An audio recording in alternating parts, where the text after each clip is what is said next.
ഈ ഒരു വീഡിയോയിൽ നമ്മൾ പറയാൻ പോകുന്നത് ജെയിംസ്റ്ററിനെ കുറിച്ചാണ്.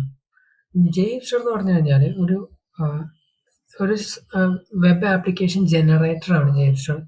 അതിൽ നമ്മൾ കൊടുക്കുന്ന കൺഫിഗറേഷൻസ് അനുസരിച്ച്, നമ്മൾ കൊടുക്കുന്ന ഓപ്ഷൻസ് ഇൻപുട്ടിനനുസരിച്ച് നമ്മൾക്ക് വേണ്ട പോലെയുള്ള ആഹ്, ഒരു വെബ് ആപ്ലിക്കേഷൻ ജനറേറ്റ് ചെയ്ത് തരും. അതിൻ്റെ എല്ലാ സെറ്റപ്പ്, അതായത് ഒതന്റിക്കേഷൻ, ഓതറൈസേഷൻ അങ്ങനെയുള്ള എല്ലാ പരിപാടികളും ഓൾറെഡി വെൽ കൺഫിഗേർഡ് ആയിട്ടുള്ള ഒരു വെബ് ആപ്ലിക്കേഷൻ തന്നെ നമുക്ക് ജനറേറ്റ് ആയി കിട്ടും. വെബ് ആപ്ലിക്കേഷന്റെ ബാക്ക് എൻഡ് മാത്രമല്ല, ഫ്രണ്ട് എൻഡ് പല രീതിയിൽ നമുക്ക് ചെയ്യാം. ഇപ്പോൾ റിയാക്റ്റിൽ വേണമെങ്കിൽ ചെയ്യാം, വ്യൂ ജേസിൽ ചെയ്യാം, ആംഗുലാറിൽ ചെയ്യാം. ഇങ്ങനെ നമുക്ക് ഇഷ്ടമുള്ള രീതിയിൽ, അല്ലെങ്കിൽ ഫ്രണ്ട് എൻഡ് ഇഗ്നോറും ചെയ്യാം, വേണമെങ്കിൽ ക്രിയേറ്റ് ചെയ്യാതെ ഇരിക്കാം. അങ്ങനെ നമുക്ക് വേണ്ടതുപോലെ നമുക്ക് ആപ്ലിക്കേഷൻ ജനറേറ്റ് ചെയ്യാൻ പറ്റും. ജെയിംസ്റ്റർ ഒരു npm പാക്കേജ് ആണ്. അതുകൊണ്ട് തന്നെ നമുക്ക് ഇത് ഇൻസ്റ്റാൾ ചെയ്യാൻ വേണ്ടി npm കമാൻഡ് യൂസ് ചെയ്യാൻ പറ്റും. npm install -g ഗ്ലോബലായിട്ട് ഇൻസ്റ്റാൾ ചെയ്യാൻ വേണ്ടിയിട്ടാണ്. അപ്പോൾ ജനറേറ്റർ ജെയിംസ്റ്റർ ഈ ഒരു കമാൻഡ് എടുത്തു കഴിഞ്ഞാൽ ഓട്ടോമാറ്റിക്കായിട്ട് ഇത് ഈ ജെയിംസ്റ്റർ ഡൗൺലോഡായി ഇൻസ്റ്റാൾ ആയിക്കോളും. ഇത് ഞാൻ ഓൾറെഡി ഇൻസ്റ്റാൾ ചെയ്തിട്ടുണ്ട്, അതുകൊണ്ട് ഞാൻ വീണ്ടും ടൈപ്പ് ചെയ്യുന്നില്ല. ഇൻസ്റ്റാൾ ആയി കഴിഞ്ഞ് കഴിഞ്ഞാൽ നമുക്ക് ജെയിംസ്റ്റർ കമാൻഡ് ഇതുപോലെ ആക്സസിബിൾ ആയി കിട്ടും. ജെയിംസ്റ്റർ കമാൻഡ് ജെയിംസ്റ്റർ വേർഷൻ ജസ്റ്റ് ഞാൻ 7.9.3 ആണ് ഞാൻ ഇപ്പോൾ യൂസ് ചെയ്യുന്നത്. ജെയിംസ്റ്റർ വെറുതെ അടിച്ചു കഴിഞ്ഞാൽ തന്നെ നമുക്ക് ഇങ്ങനൊരു ഒരു ഒരു ടെക്സ്റ്റ് കമാൻഡ് ഇൻപുട്ടിനൊരു ഇത് വരും. ഇതിൽ നമുക്ക് വേണ്ട എല്ലാ ഓപ്ഷൻസും, അതായത് നമ്മൾ ജനറേറ്റ് ചെയ്യാൻ പോകുന്ന വെബ് ആപ്ലിക്കേഷന് വേണ്ടിയിട്ടുള്ള എല്ലാ കൺഫിഗറേഷൻസും എല്ലാ ഇൻപുട്സും നമ്മുടെ അടുത്ത് ഈ ഒരു ക്വസ്റ്റ്യനെയർ വഴി ആണ് ആക്സസ് ചെയ്യാം. അപ്പോൾ നമുക്ക് അപ്പും ഡൗണും അടിച്ച് ഇത് വേണ്ട മോഡ് ചൂസ് ചെയ്യാം. കീബോർഡ് നോർമലി എല്ലാ പ്രൊജക്ട്സിനും മോണോലിത്തിക് ആപ്ലിക്കേഷൻ തന്നെയാണ് നമ്മൾ യൂസ് ചെയ്യുന്നത്. എന്നിട്ട് ഇതിനൊരു പേരിടുക.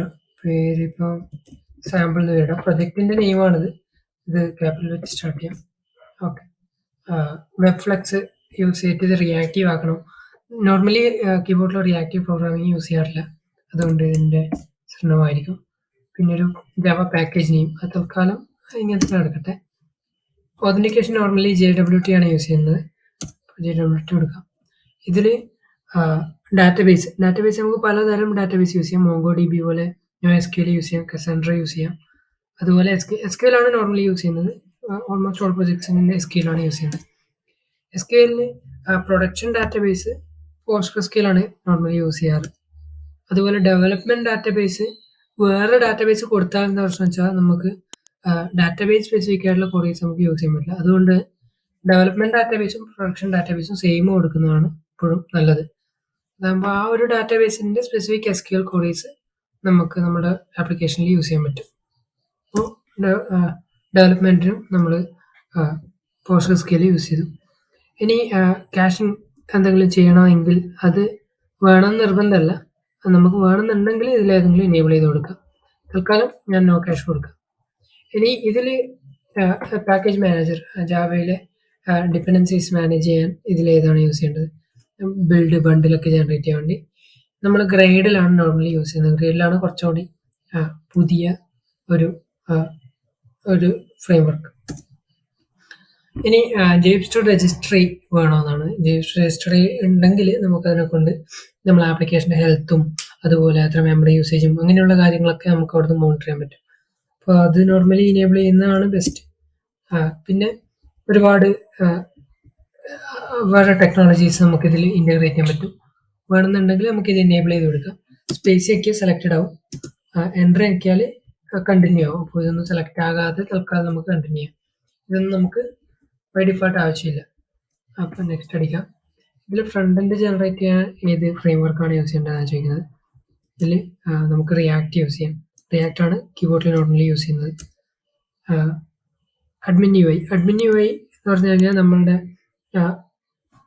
അഡ്മിൻ യൂസർക്ക് കാണാൻ വേണ്ടി, അതായത് സൈറ്റ് മാനേജ് ചെയ്യാനും അതുപോലെ അതിലെ എൻറ്റിറ്റീസ് മാനേജ് ചെയ്യാനും ഒക്കെയുള്ള ഒരു UI ഓട്ടോമാറ്റിക്കായി ജനറേറ്റ് ആയി കിട്ടും. ഇതും യെസ് കൊടുക്കുന്നതാണ് ബെസ്റ്റ്. ഇനി ഇതിൽ ഒരുപാട് തീംസ് ഉണ്ട്. ഈ ഒരു വെബ്സൈറ്റിൽ പോയി കഴിഞ്ഞാൽ നിങ്ങൾക്ക് തീംസ് എല്ലാം കാണാൻ പറ്റും. ഗുഡ്സ് വാച്ച് തീമാണ് യൂസ് ചെയ്യുന്നത്. ഇത് നമുക്ക് ഇഷ്ടമുള്ള ഒരു തീം തൽക്കാലം യൂസ് ചെയ്യാം. ഇതിപ്പോൾ ഞാൻ തൽക്കാലം ഡാർക്ക് മോഡ് എടുക്കാം. ഇന്റർനാഷണലൈസേഷൻ സപ്പോർട്ട്, വേറെ രാജ്യത്തെ ക്ലയൻസ് ഒക്കെ ആണെങ്കിൽ ഇന്റർനാഷണലൈസേഷൻ സപ്പോർട്ട് ഇടുന്നത് നല്ലതാണ്. അപ്പോൾ നമുക്ക് ഇംഗ്ലീഷ് പ്ലെയിൻ ഇംഗ്ലീഷ് മാത്രമല്ലാതെ വേറെ ഇപ്പോൾ അറബിക്കോ അല്ലെങ്കിൽ മലയാളമോ ഹിന്ദിയോ അങ്ങനെ എന്തെങ്കിലും ലാംഗ്വേജ് വേണമെങ്കിൽ അതും ഇൻ്റഗ്രേറ്റ് ചെയ്യാൻ പറ്റും. അപ്പോൾ ഇന്റർനാഷണലൈസേഷൻ സപ്പോർട്ട് യെസ് കൊടുക്കാം തൽക്കാലം. എന്നിട്ട് ലാംഗ്വേജ് നമുക്ക് വേണ്ട ലാംഗ്വേജ് ഒക്കെ സെലക്ട് ചെയ്യാൻ പറ്റും. ഇപ്പം ഞാൻ തൽക്കാലം ഹിന്ദി കൊടുക്കാം. സോറി, നേറ്റീവ് ലാംഗ്വേജ് ഇംഗ്ലീഷ് ആയിരുന്നു കൊടുക്കേണ്ടത്. ഹിന്ദി എടുത്തുപോയി. നമുക്ക് അതിന് തൊട്ട് തുടങ്ങാം. ഞാൻ ഒന്ന് പോസ് ചെയ്യാം. ഓക്കെ, ഞാൻ ചെയ്തിട്ടുണ്ട്. ഇതിൽ നമുക്ക് പ്രൈമറി ലാംഗ്വേജ് ഇംഗ്ലീഷും അതുപോലെ സെക്കൻഡറി ലാംഗ്വേജ് അഡീഷണൽ ലാംഗ്വേജ് നമുക്ക് വേണമെങ്കിൽ ഇവിടുന്ന് സെലക്ട് ചെയ്യാം. നമുക്ക് ഇവിടുന്ന് തൽക്കാലം ഹിന്ദി ചൂസ് ചെയ്യാം. സ്പേസ് ആണ് വെക്കേണ്ടത്. സ്പേസ് എനിക്ക് ചൂസ് ആവും. എൻ്റർ അടിച്ചാൽ കണ്ടിന്യൂ ആവും. അപ്പോൾ എൻ്റർ അടിക്കാം. ഇനി ഇതിൽ ടെസ്റ്റിംഗ് ഫ്രെയിംവർക്ക്, ഇൻ്റഗ്രേഷൻ ടെസ്റ്റിങ്ങിന് വേണ്ടി നമ്മൾ ഇതിൽ ഏതാണ് യൂസ് ചെയ്യുക? ഇതിൽ സൈപ്രസ് ആണ് നോർമലി യൂസ് ചെയ്യാറ്. സൈപ്രസ് കുറച്ചുകൂടി പേര് കേട്ട ജാവാസ്ക്രിപ്റ്റ് വെച്ചിട്ട് റൺ ചെയ്യുന്ന ഒരു ടെസ്റ്റിംഗ് ഫ്രെയിംവർക്കാണ്. അപ്പോൾ അത് വേണ്ടെങ്കിൽ നമുക്ക് കണ്ടിന്യൂ ചെയ്യാം, ഇനേബിൾ ചെയ്യാതെ കണ്ടിന്യൂ ചെയ്യാം. വേണമെന്നുണ്ടെങ്കിൽ സ്പേസ് അടിച്ച് കഴിഞ്ഞാൽ സെലക്റ്റഡ് ആവും. ഇതിൽ മൾട്ടിപ്പിൾ ഇത് സെലക്ട് ചെയ്യാൻ പറ്റും. ഇത് നോർമലി കീബോർഡിൽ സൈപ്രസ് ടെസ്റ്റ് എഴുതാറില്ല. ഇനി എഴുതുന്നുണ്ടെങ്കിൽ നമുക്ക് സൈപ്രസ് ഇനേബിൾ ചെയ്യാം, അല്ലെങ്കിൽ ഇനേബിൾ ചെയ്യേണ്ട ആവശ്യമില്ല. തൽക്കാലം നമുക്ക് ഇനേബിൾ ചെയ്യാതെ കണ്ടിന്യൂ ചെയ്യാം. ഇനി വേറെ എന്തെങ്കിലും ജനറേറ്റേഴ്സ്, ഈ ജിപ്സ്റ്ററിന് ഒരുപാട് ജനറേറ്റേഴ്സ് ഉണ്ട്. നമുക്ക് തൽക്കാലം അതൊന്നും ആവശ്യമില്ല. അപ്പോൾ ഇതിങ്ങനെ ആയിക്കഴിഞ്ഞാൽ ഓട്ടോമാറ്റിക്കായിട്ട് ഫയൽസ് ജനറേറ്റ് ആയിക്കോളും. ഇങ്ങനെ ജനറേറ്റ് ആയിക്കഴിഞ്ഞാൽ npm ഇൻസ്റ്റാളും കൂടി കഴിഞ്ഞാൽ നമ്മുടെ ഈ ഫുൾ വർക്ക് കഴിയും. അതുപോലെ ഗ്രേഡിലൊക്കെ ഡൗൺലോഡായി എല്ലാ പരിപാടിയും കംപ്ലീറ്റ് ആയി നമ്മളെ ആപ്ലിക്കേഷൻ റൺ ചെയ്യാൻ പാകത്തിനായി കഴിഞ്ഞാൽ ഇത് കംപ്ലീറ്റ് ആവും, ഇത് സ്റ്റോപ്പ് ആവും. ഓക്കെ, അപ്പോൾ തൽക്കാലം ഞാൻ പോസ് ചെയ്യാം ഒന്ന് കഴിയുന്നവരെ. ഓക്കെ, എൻ്റെ ജനറേഷൻ കംപ്ലീറ്റ് ആയിട്ടുണ്ട്. അവസാനം ബിൽഡിങ് സക്സസ്ഫുൾ ആയി. അവസാനം ഒരു എറർ അടിച്ചു. ആ എറർ വന്നതെന്താ വെച്ചാൽ ഈ ഒരു കമാൻഡിലായിരുന്നു, റിംറാഫ് എന്ന് പറഞ്ഞിട്ടൊരു സാധനം കാണുന്നില്ല. ഈ ഒരു കമാൻഡ് റൺ ചെയ്യുന്ന സമയത്ത് എറർ അടിക്കാനുണ്ടായിരുന്നു. ഇത് നമുക്ക് ഇഗ്നോർ ചെയ്യാൻ പറ്റുന്ന ഒരു എററാണ്. ഇതിനെക്കൊണ്ട് നമുക്ക് ഹാമൊന്നുമില്ല. നമ്മൾ തൽക്കാലം npm ഇൻസ്റ്റാൾ ഒന്ന് അടിക്കുക. അത് പ്രോപ്പറായിട്ട് തന്നെ വർക്ക് ആകുന്നുണ്ട് അല്ലെങ്കിൽ ഇൻസ്റ്റാൾ ആകുന്നുണ്ട് എൻഷുർ ചെയ്യുക. എൻഷുർ ചെയ്ത് കഴിഞ്ഞാൽ നമ്മൾ സേഫാണ്. നമുക്ക് ഈ ഒരു പ്രൊജക്റ്റ് VS കോഡിൽ ഓപ്പൺ ചെയ്യാം. നമ്മൾ പ്രൊജക്റ്റ് ഓപ്പണായി. ഞാൻ ട്രസ്റ്റ് കൊടുത്തു. പിന്നെ ഇത് രണ്ടും ഞാൻ ഓൾറെഡി ഡൗൺലോഡ് ചെയ്ത് വെച്ച ഫയൽസാണ്. അത് തൽക്കാലം മൈൻഡ് ആക്കണ്ട. ഓക്കെ, ഇത്രയാണ് നമ്മുടെ ഫയൽ ചേഞ്ചസ്. ഇതിൽ പാക്കേജ് ലോക്കൽ ജേസൺ ഇപ്പം ജനറേറ്റ് ചെയ്താണ് npm ഇൻസ്റ്റാൾ അടിച്ച സമയത്ത്. ഓക്കെ, ജനറേറ്റ് ആയിട്ടുണ്ട്, എല്ലാം സെറ്റാണ്. ഇനി ഇതൊന്ന് റൺ ചെയ്ത് കാണിച്ചു തരാം. അപ്പോൾ ഈ ജനറേറ്റ് ആയ പ്രൊജക്റ്റ് എങ്ങനെയാണ് യൂസ് ചെയ്യേണ്ടതെന്നും എങ്ങനെയാണ് ഡെവലപ്മെൻറ്റ് സ്റ്റാർട്ട് ചെയ്യേണ്ടതെന്നും ഒക്കെ ഈ ഒരു റീഡ്മി ഫയലിൽ തന്നെ സ്പെസിഫൈ ആയിട്ടുണ്ടാകും. റീഡ്മി ഫയൽ ഇവിടുന്ന് ഓപ്പൺ ചെയ്യാൻ കിട്ടും, readme.md. അപ്പോൾ അതിൽ കൃത്യമായി സ്പെസിഫൈ ആയിട്ടുണ്ടാകും. ഇതിൽ നമ്മൾ ഫസ്റ്റ് npm ഇൻസ്റ്റാൾ അടിക്കണം. പ്രൊജക്റ്റ് ഒന്ന് സ്റ്റാർട്ട് ചെയ്തപ്പോൾ ഞാൻ അടിച്ചിട്ടുണ്ട്. കുറച്ച് ടൈം എടുക്കും. എല്ലാ ഡിപ്പെൻഡൻസീസ് ഇൻസ്റ്റാൾ ആവാൻ വേണ്ടിയിട്ട് ഇത്തിരി ടൈം എടുക്കും. അതിനുശേഷം ഈ ഒരു കമാൻഡ്, ഈ രണ്ട് കമാൻഡും രണ്ട് സെപ്പറേറ്റ് ടെർമിനലിൽ ഓപ്പൺ റൺ ചെയ്യാം. ടെർമിനലിൽ ഓപ്പൺ ചെയ്തു. ഇതിൽ ഈ ഒരു കമാൻഡ് ഞാൻ കോപ്പി ചെയ്യാം. ഇത് റൺ ചെയ്തു. അതുപോലെ വേറൊരു ടെർമിനലിൽ സ്റ്റാർട്ടും അടിച്ചു കഴിഞ്ഞാൽ നമ്മുടെ ആപ്ലിക്കേഷൻ റണ്ണിങ് കണ്ടീഷനിലായി. ഇതിൽ ഇനി നമുക്ക് കാര്യമായിട്ട് വർക്കൊന്നുമില്ല. ഇത് കുറച്ച് ടൈം എടുക്കും ആപ്ലിക്കേഷൻ ഒന്ന് ബൂട്ടായി വരാൻ. അതുപോലെ npm ഫുൾ പാക്കേജ് ഒന്ന് ബിൽഡ് ആവാൻ വേണ്ടിയിട്ട്.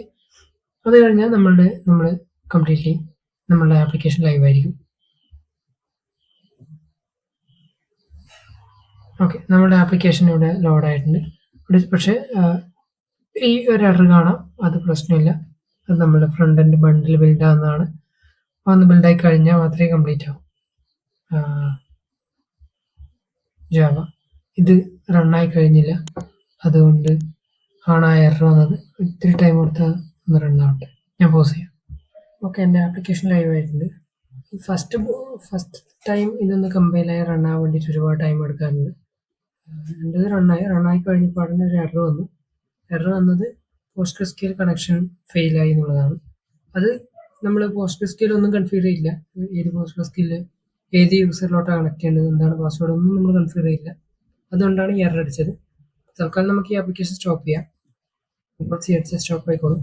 എന്നിട്ട് ആപ്ലിക്കേഷൻ dev.yml ആപ്ലിക്കേഷൻ ഡെവലപ്മെന്റിന്റെ കൺഫിഗറേഷൻസ് ആണ്, അതെടുക്കുക. എന്നിട്ട് അവിടെ നമ്മുടെ പോസ്റ്റ്ഗ്രെസ്ക്യൂഎൽ യൂസർ നെയിം പാസ്വേഡും കൊടുക്കും. യൂസർ നെയിം ഒരു മിനിറ്റ് ഞാൻ ഫില്ലാക്കാം.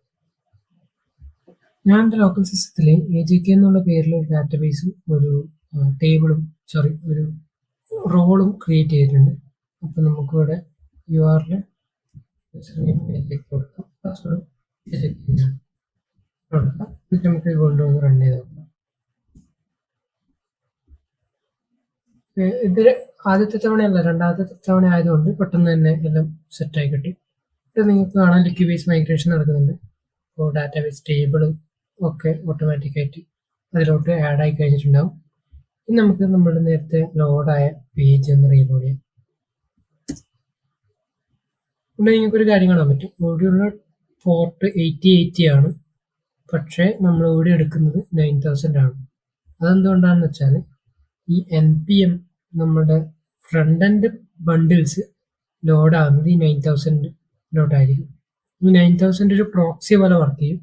ഇതിലോട്ട് പോകുന്ന റിക്വസ്റ്റ് ഒക്കെ ഫ്രണ്ട് എൻഡ് ബണ്ടിലോട്ടാണെങ്കിൽ അത് ലോഡാവും. ഇനി ബാക്ക് എൻഡ് അതായത് ഫ്രണ്ട് എൻഡ് ബണ്ടിൽ അല്ലാത്ത റിക്വസ്റ്റ് കൂടുതൽ ഈ 8080 പോർട്ടിലോട്ട് പ്രോക്സി ചെയ്യും. ആ രീതിയിലാണ് വർക്ക് ചെയ്യുന്നത്. ഓക്കെ, അത്രയാണ് ബേസിക് JavaScript സെറ്റപ്പ്. നമുക്ക് ഈ ജസ്റ്റ് ജനറേറ്റ് ആയ ആപ്ലിക്കേഷൻ ഒന്ന് ഓടിച്ച് നോക്കാം. ഇതിപ്പോൾ ഇവിടെ നമ്മുടെ ആപ്ലിക്കേഷൻ്റെ പേരുണ്ട്, ഡെവലപ്മെന്റ് മോഡ് ആയതുകൊണ്ട് ഡെവ് ലോഡിങ് കാണാം, ഇതിൻ്റെ വേർഷൻ ആയിരിക്കും. ഇതൊരു basic generated front end page ആണ്. ഇവിടെ സൈൻ ഇൻ ഓപ്ഷൻ ഉണ്ട്, അതുപോലെ രജിസ്റ്റർ ന്യൂ അക്കൗണ്ടിന് ഓപ്ഷൻ ഉണ്ട്. ഹോം എന്ന് പറഞ്ഞാൽ ഈ പേജ് തന്നെയാണ്. ഇവിടെ ലാംഗ്വേജ് യൂസ് ചെയ്യാം, ഹിന്ദി കഴിഞ്ഞാൽ ഹിന്ദി കാണാൻ പറ്റും. ലാംഗ്വേജ് നമുക്ക് ഇംഗ്ലീഷ് തന്നെ എടുക്കാം. അക്കൗണ്ട് നമുക്ക് തൽക്കാലം ഒന്ന് രജിസ്റ്റർ ചെയ്യാം. രജിസ്റ്റർ ചെയ്യാൻ വേണ്ടി നെയിം വേണം. ഹലോ എന്ന് പേരിടാം, ഹലോ പേരിടാം. പാസ്വേഡ് സ്ട്രോങ് പാസ്വേഡ് ജനറേറ്റ് ചെയ്യാം. രജിസ്റ്റർ കൊടുക്കുന്ന സമയത്ത് രജിസ്ട്രേഷൻ കംപ്ലീറ്റ് ആയി. അപ്പോൾ ഒരു ഇമെയിൽ അയച്ചിട്ടുണ്ടാണ്. ഡെവലപ്മെന്റ് മെഷീൻ ആയതുകൊണ്ട് ഇമെയിൽ പോകില്ല, ഡെവലപ്മെന്റ് ഇതായതുകൊണ്ട് ഇമെയിൽ പോയിട്ടുണ്ടാവില്ല. അതുകൊണ്ട് നമുക്ക് പക്ഷേ ആ ഇമെയിൽ നമ്മളിവിടെ ലോഗിൽ നോക്കിക്കഴിഞ്ഞാൽ ആ ഇമെയിൽ അയക്കാൻ പറ്റാത്തതിൻ്റെ എറർ ഇവിടെ കാണാം. അതുപോലെ ഇമെയിലിൻ്റെ ബോഡി ഇവിടെ കാണാം. ഇമെയിലിൻ്റെ ബോഡിയിൽ ഈ ഒരു ഇതുണ്ട്, ഈ ഒരു ലിങ്ക് ഒന്ന് ക്ലിക്ക് ചെയ്യുക, ആ ലിങ്കിലോട്ട് പോകാം.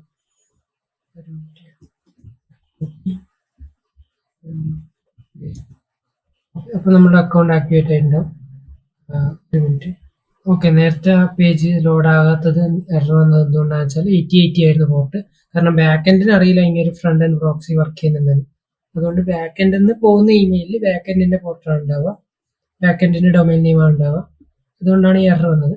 അപ്പോൾ ഞാനിവിടെ പോർട്ട് മാറ്റി 9000 ഇട്ട് കഴിഞ്ഞപ്പോൾ എനിക്ക് ആക്ടിവേഷൻ കംപ്ലീറ്റ് ആയി. ഇനിയിപ്പോൾ സൈൻ ചെയ്യണം. സൈൻ ചെയ്യുമ്പോൾ യൂസർ നെയിം പാസ്വേഡും user name hello@sam.com, password November കൊടുക്കാം, സൈൻ ചെയ്യാം. അപ്പോൾ നമ്മൾ ലോഗിനായി. പാസ്വേഡ് തൽക്കാലം സേവ് ചെയ്യാം. അപ്പോൾ ഇവിടെ നമുക്ക് എൻറ്റിറ്റീസ് വേണ്ടിയിട്ട് ഇത് കാണാൻ പറ്റും, അതിലൊന്നും ഇല്ല, അതുകൊണ്ട് എംപ്റ്റി ലിസ്റ്റാണ് ഇവിടെ കാണുക. പിന്നെ ഇത്രയാണ് ബേസിക് ആയിട്ടുള്ള ഒരു ആപ്ലിക്കേഷനിൽ ഉണ്ടാവുക. ഇതിപ്പോൾ ഹിന്ദി കൺവേർട്ട് ചെയ്യാൻ പറ്റും. അതുപോലെ അക്കൗണ്ട് മാനേജ്മെൻറ്റ് ഇവിടെ കാണാൻ പറ്റും. സെറ്റിങ്സ് എടുത്തു കഴിഞ്ഞാൽ നമ്മുടെ പേരൊക്കെ മാറ്റാം. അതുപോലെ പാസ്വേഡ് എടുത്തു കഴിഞ്ഞാൽ നമ്മൾ പാസ്വേഡ് ചേഞ്ച് ചെയ്യാം. ലോഗ് ഔട്ടിനും ബട്ടൺ ഉണ്ട്, സൈൻ ഔട്ട് ആവും. ഇപ്പോൾ ഹോം അടിച്ചു കഴിഞ്ഞാൽ ഇവിടെ ലോഗിൻ ചെയ്യാൻ വേണ്ടി വീണ്ടും ഇത് കൊടുക്കുന്നുണ്ട്. ഇവിടെ ഡിഫാൾട്ട് അഡ്മിനിസ്ട്രേറ്റർ ഇങ്ങനെ ഒരു യൂസർ ഓൾറെഡി ക്രിയേറ്റ് ആയിട്ടുണ്ടാവും. അപ്പോൾ അത് വേണമെങ്കിൽ ഈ ഒരു ലോഗിൻ ക്രെഡൻഷ്യൽസ് വെച്ചിട്ട് നമുക്ക് ലോഗിൻ ചെയ്യാൻ പറ്റും. ഇത്രയാണ് ബേസിക് ആയിട്ട്. അതായത് നമ്മൾ JavaScript ആപ്ലിക്കേഷൻ ജനറേറ്റ് ചെയ്ത് കഴിഞ്ഞാൽ അതിൽ ക്രിയേറ്റ് ആകുന്നത്. അതായത് യൂസർ രജിസ്ട്രേഷൻ, യൂസർ സൈനിങ്, അതുപോലെ എൻറ്റിറ്റി മാനേജ്മെൻറ്റ്, എൻറ്റിറ്റീസിൻ്റെ ലിസ്റ്റ്, പിന്നെ ലാംഗ്വേജ് സെറ്റിങ്, ഇങ്ങനെയുള്ള കാര്യങ്ങൾ ഫുള്ള് ഫസ്റ്റ് ജനറേഷനിൽ തന്നെ കംപ്ലീറ്റ് ആവും. ഇനി അടുത്ത സ്റ്റെപ്പാണ് നമുക്ക് ഇതിലോട്ട് എൻറ്റിറ്റീസ് ആഡ് ചെയ്തത്.